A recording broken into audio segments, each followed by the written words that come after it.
So yes, welcome to my channel, Flow with Vanessa. My name is Vanessa and this is my channel.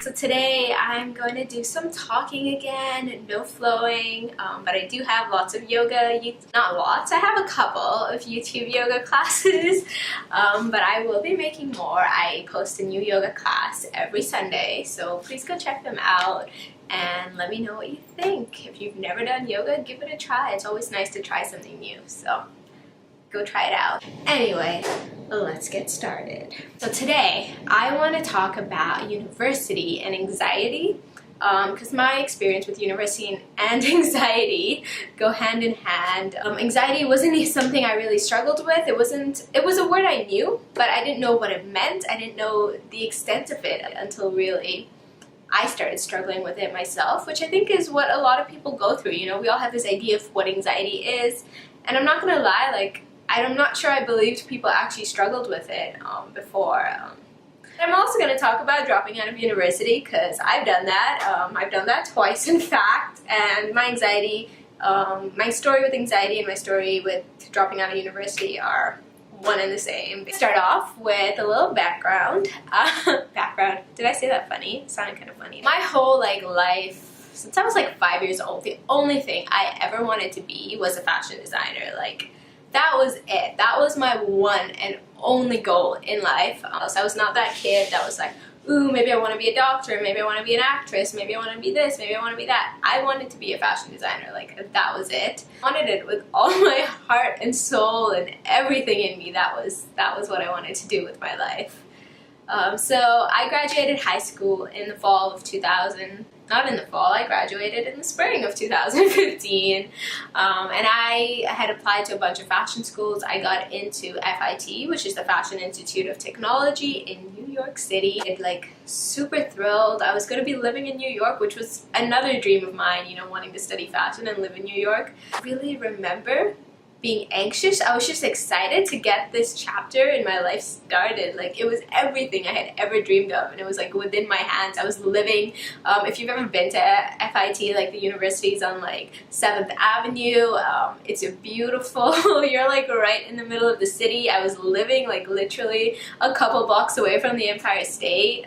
It was pretty, it was my dream come true. In August was when I took a trip down to the US to start university. My dad and my sister came with me. We spent a couple of weeks in DC. We have family there, so we spent some time there, and then we all it was a bunch of us. Another cousin was also going to university in Buffalo, so he and his dad joined us on this trip to drop me off first, and so we drove down from DC to New York. I just remember being excited, and the day before I moved into my dorm, I had my first ever panic attack.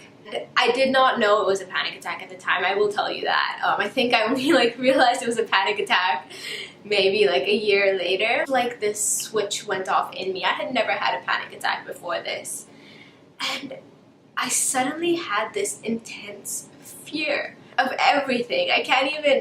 It was this irrational fear that I kept telling myself, I'm what is wrong with you? Why are you scared? But I could not stop being scared or anxious at the same time. And it makes me kind of emotional to talk about it because I just want to go back and hug that girl and tell her that everything's going to be okay. You know what, at the time, that was the moment my entire life changed after that panic attack. Anyway, I moved into my dorm. My dad and my sister left, and I started university. And from the day I started, it was hard. Never able to go back to that excitement and just that initial wow, I'm in university. After that panic attack, I just had this immense fear, and I was oh, I don't want to be here. I don't want to be doing this. That was the one thought that came into my head that was I don't want to be doing this, and I could not get rid of that thought no matter how hard I tried. So my first semester was really, really hard. I still enjoyed what I was studying though, to an extent.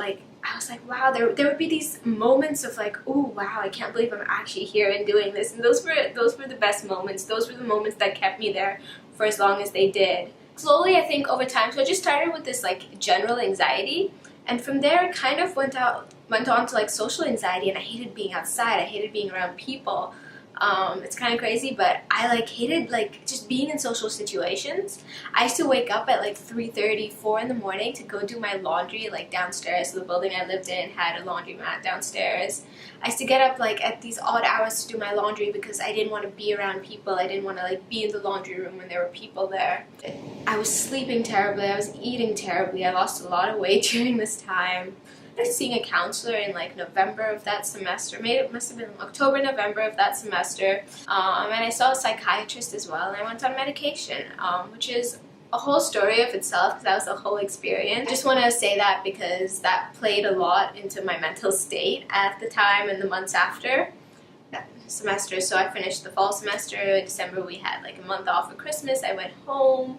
I think when I went home, I ignored everything I was feeling, and I kind of told myself, oh, I'm home, I'm just going to be home, I'm not going to think about anything else, which, you know, maybe that was a good thing. It got me through. So I spent a month at home. I think we like traveled. I think we went to India for a vacation that year. I can't remember, for Christmas maybe.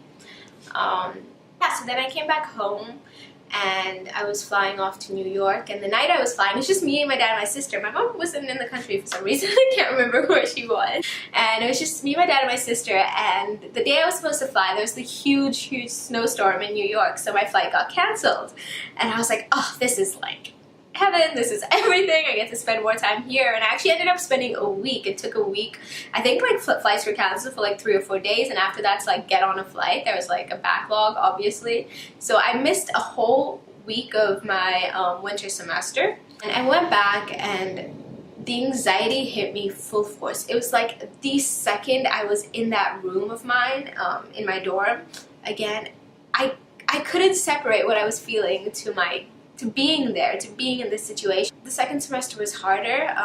Something else that played a part into it is I used to keep going back to my psychiatrist, and we kept upping my dosage of medication, which like I said, I don't want to get into it now, but the medication was not a right fit for me, I will say that. And I lasted till about March of that year, and I was a mess emotionally, physically, and I dropped out of university.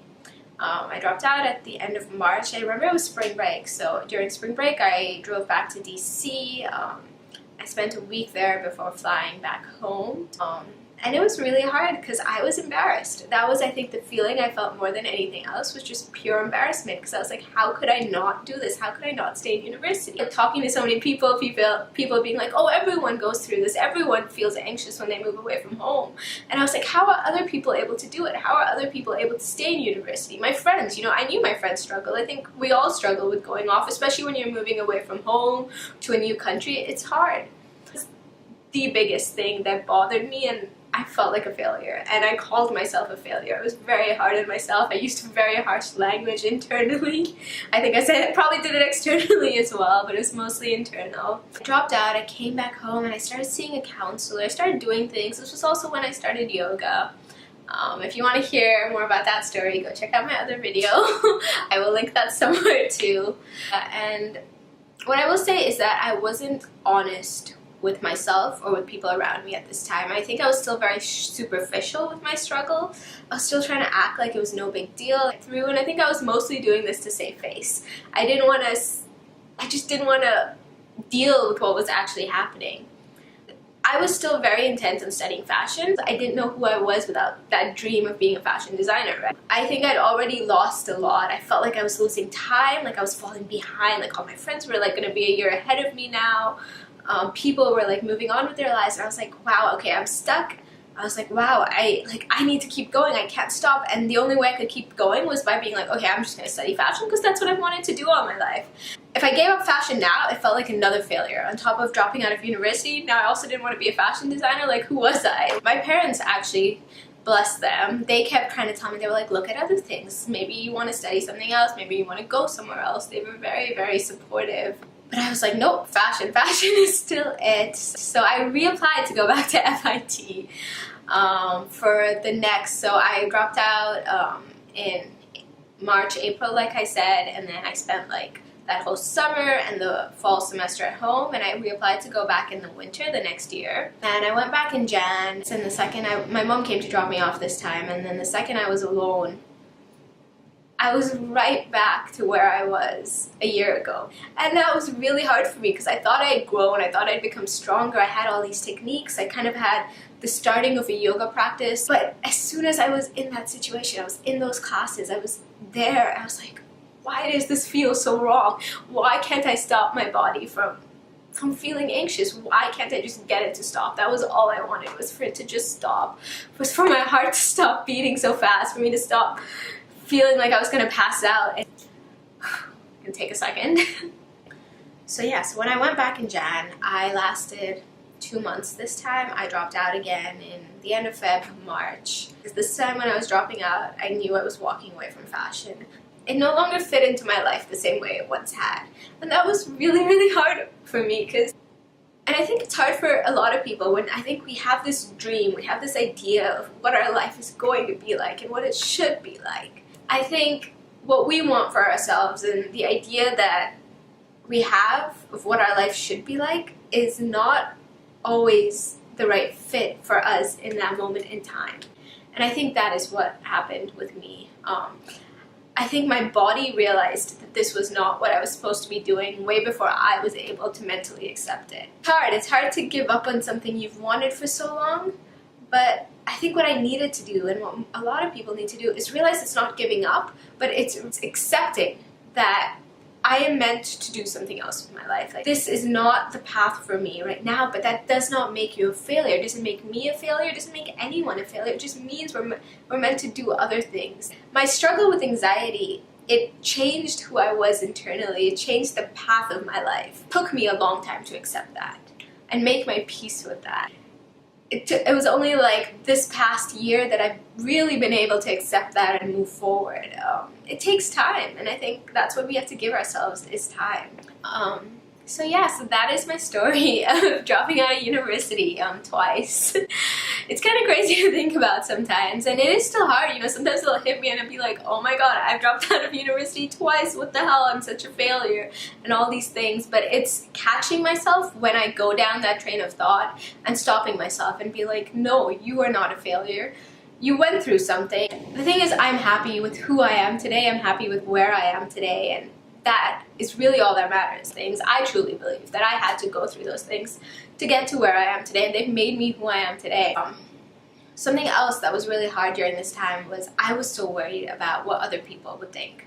You know, that was, I think, my biggest fear, and also my biggest mistake, because I lost a lot of time, I lost a lot of effort and energy worrying about this. But I was like, you know, the first time I dropped out, I was like, oh, everyone's gonna think I'm a failure, my friends are gonna get ahead of me, I'm gonna be behind, like I'm losing out on time. Just so focused on what other people thought of me that I forgot to be kind to myself. I forgot to do what's best for me. And really, I think what I like to remind people, and if the only thing you take away from this video is that it does not matter. You know, I think we are all on our own paths.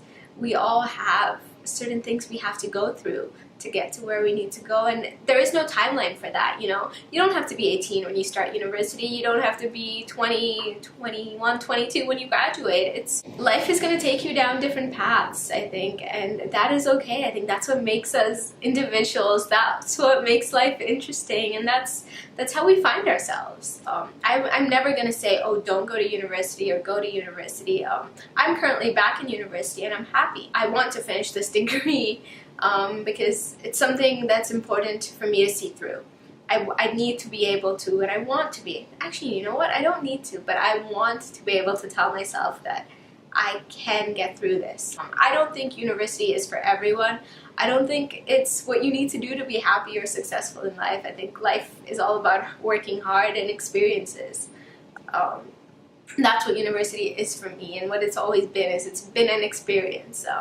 It changed my life. You know, when I was first going to university, I was like, oh yeah, I'm going to study fashion, I'm going to graduate with this like crazy degree and get this job, this amazing job. I wanted to have my own line, and that's how I thought my life was going to change through university, which that hasn't happened at all, but it did change my life just in a very, very different way, and that's okay, you know? I think it's okay for our experiences to be different from other people's. It's okay for our experiences to be different than what we thought for ourselves or what we wanted for ourselves. So that's my little story, and I just want to end it by saying, yeah, if you guys have any questions, if you want to share your experiences, please hit me up in the comments and let me know. I will be making a new YouTube video of this style of vlog video. Well, this is not really a vlog, right? This is more like me talking to the camera. I don't know what you call this kind of video, but I will be making more of these. They'll be going up every Thursday, so if you have like specific things or topics or ideas of stuff I can talk about, let me know about that too. Hit me up in the comments. I'm gonna link my Instagram below, so go follow me there. Subscribe. I will put that button somewhere on here too. So take a deep breath. A really, really deep breath. Inhale. Exhale. You are a wonderful person, and you are going to do wonderful things, and you are so worthy of so, so much. Trust yourself, believe in yourself, and don't be afraid. See you guys soon.